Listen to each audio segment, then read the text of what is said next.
Okay, hello book lovers and welcome to Book Talk Radio Club. My name is Claire Perkins and today I'm talking to author Wendy L Anderson. Of Demonkind is Wendy's debut novel and is a fantasy full of swords, sorcery, castles and demons. The Great Northwest Book Festival has said of it, "You'll be hooked on the vivid writing that brings the book's many characters to life." Unlike most sword and sorcery epics, this one doesn't try to shove too many characters or scenarios down your throat, and the result is an easy-to-understand storyline that gives the readers a chance to truly know the characters and understand the motives. Such enhancements, are rare in the genre and truly separate this work from the pack. High praise indeed. Hi Wendy, first of all, welcome and thank you for coming on Book Talk Radio Club. Thank you, Claire. I'm really excited to be here. Oh, that's great. So, Wendy, can you give Book Talk Radio Club's listeners a short synopsis of your book?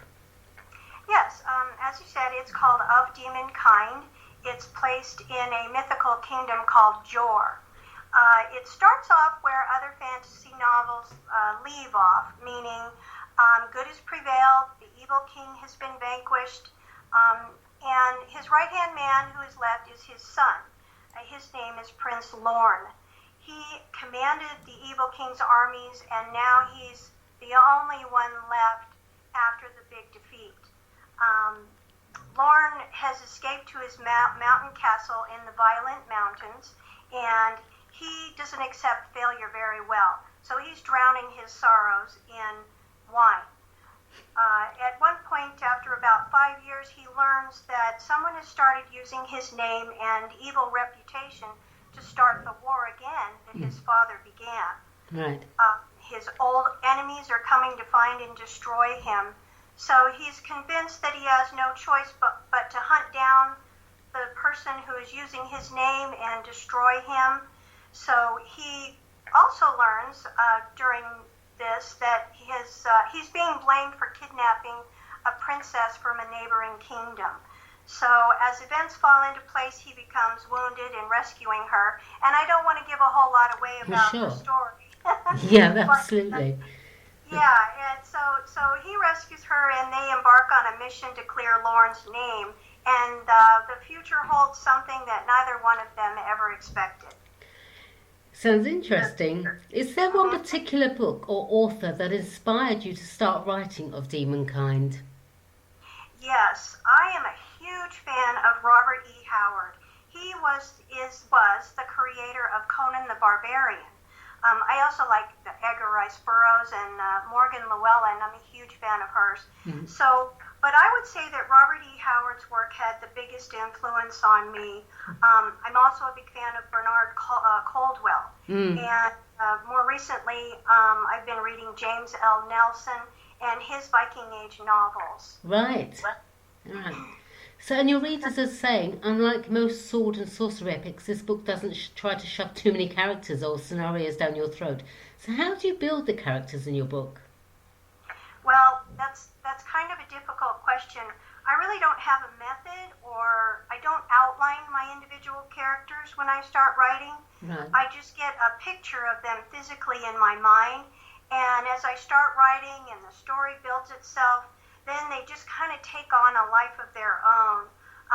For example, I didn't plan on many of Prince Lorne's characteristics until I was at that point in the book and went, oh, wow, he's this way, or he has that, he does this or that. I don't want to give things about the story away, but no, sure. They come alive in my mind, and it's like dictation, and I just write what they tell me to write. Oh, that's brilliant. I love that. I was going to say that because a lot of people I've heard outline the characters in their books, but I love the fact that the character comes alive to you as you're writing it. That's fantastic. Yeah, and I was told that for years as I was growing up and trying to be a successful writer, that you have to outline your characters and have these detailed character synopsises. And I thought, well, forget that. It's just much better if I just let them write themselves. So what type of reading audience is Of Demonkind aimed at?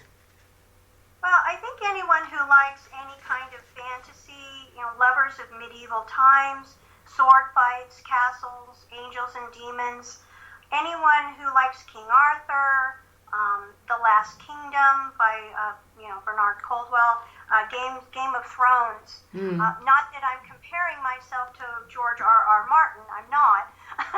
I'm just saying anyone who likes those kind of stories or who is drawn into that fantasy would love my book. It's pure escapism. Yes. Congratulations. I see you're receiving some 5-star reviews over on Amazon. Tell me, as an author, what was the best moment for you, the first sale or the first feedback? I would have to say the first feedback. Why is that? It's extremely interesting for me to know how my readers interpret my book, and more importantly, if they like it or not. It gives me a real sense of validation, and that means the world to me, that someone likes what I wrote and is interested in reading on. That's great. So do you foresee Of Demonkind being the first in a series or a standalone? It's definitely the first in a series. The book leaves off at a point where, leaving it open for the book 2. I have written book 2. It is just in the point where I need to send it off to my editor and get the cover art and all of that going. After that, I have 5 more books in this series that are just waiting to be published. So my Kingdom of Jor series is really flourishing. I bet. It sounds like you've got a whole different world going on in your head. I do. I see from your bio that you live in Colorado and are a mum to 2 boys. I have a vision of you escaping to a high mountain lake to sit and dream up stories in peace and quiet. Tell me, do you have a special place to write? Yes, I do have 2 boys, ages 16 and 19, and they keep me on my toes. I bet. Actually, I would really love to escape to a high mountain lake for some peace and quiet, but in reality, I have a wonderfully comfortable high-back chair where I put my feet up with my laptop on my lap, and I just retreat into my fantasy worlds. I have a big window with a view of the mountains, so it is very peaceful and comfortable. My husband often tells me, go sit in your green chair and work on your books. So I gladly comply. Sounds great. So what's next for Wendy L Anderson? Well, as I mentioned, I'm trying very hard to get book 2 published by the end of this year. After that, I want to continue to write about the Kingdom of Jor. And also, I have at least 2 other books about completely different worlds, completely different subjects that I would like to get published. So eventually I want to get those published as well. Fantastic. Okay, thank you, Wendy. That was fascinating. Please come back on Book Talk Radio when you've published book 2. I'd love to chat with you and hear more. In the meantime, good luck for the future, and thank you everyone for listening to Book Talk Radio Club. Thank you, Wendy. Thank you, Claire. I really appreciate it. It was wonderful talking to you. And you too. Okay.